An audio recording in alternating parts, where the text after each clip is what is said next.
భారీ మెజారిటీతో గెలుస్తాం. ఢిల్లీలో బాంబు బ్లాస్టింగ్ కేంద్ర ప్రభుత్వ నిఘా వైఫల్యం. TPCC Mahesh Kumar Goud hot comments. ఇక మరి మంత్రి పదవి నేను కోరలేదు అంటే మరి బీఆర్ఎస్ కోయలేగల అంటున్నట్టు ముచ్చట.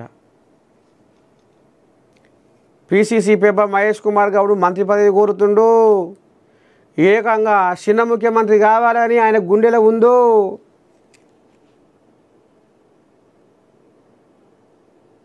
పక్కా ఆయన చిన్న ముఖ్యమంత్రిని కావాలని మంత్రి పదవి రావాలని ఆశపడుతుండో. ఇంకో ముచ్చట ఏంటంటే ఈ మధ్యకాలంలో రేవంత్ రెడ్డికి పీసీసీ పేపర్ మహేష్ కుమార్ గౌడ్కు పడతలేదు అన్న ముచ్చట కూడా బీఆర్ఎస్ కోజాగలు ఊదుతా ఉన్నాయట. పొగ వేసి ఇక మంగళ ఊదినట్టు ఊదుతా ఉర్రాట. ఎవరికి? ఈ ముఖ్యమంత్రికి మహేష్ కుమార్ గౌడ్కు పడతలేదని ఈ బీఆర్ఎస్ కోజాగలు సోషల్ మీడియాలో మూత మోగిస్తున్నాయట. అరే నేనెందుకు కావాలన్న మంత్రి పదవి? నాకు రామసక్కని పదవి పీసీసీ పేపర్. నేను పీసీసీ పేపర్ను.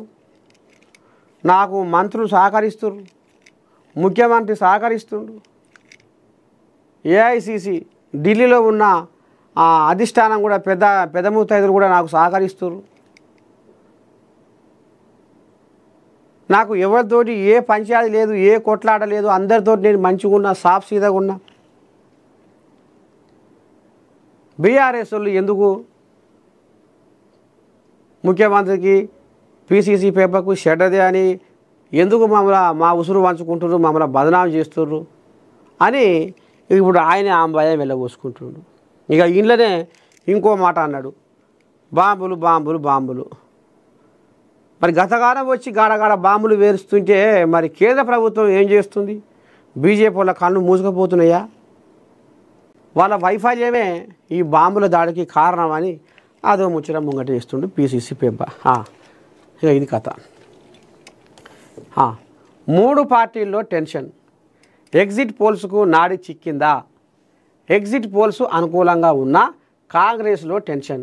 గెలుస్తున్నాం కానీ ఇంత పోటీ లేకుండా చూసుకోవాల్సింది. బీఆర్ఎస్లోనూ గెలుపు ధీమా. చివర్లో ఇంకా పనిచేసి ఉండాల్సింది. బాస్ వస్తే బాగుండేది. బీజేపీలో కొత్త టెన్షన్.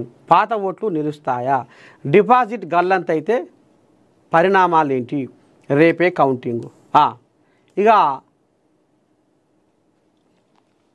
అయిపోయింది.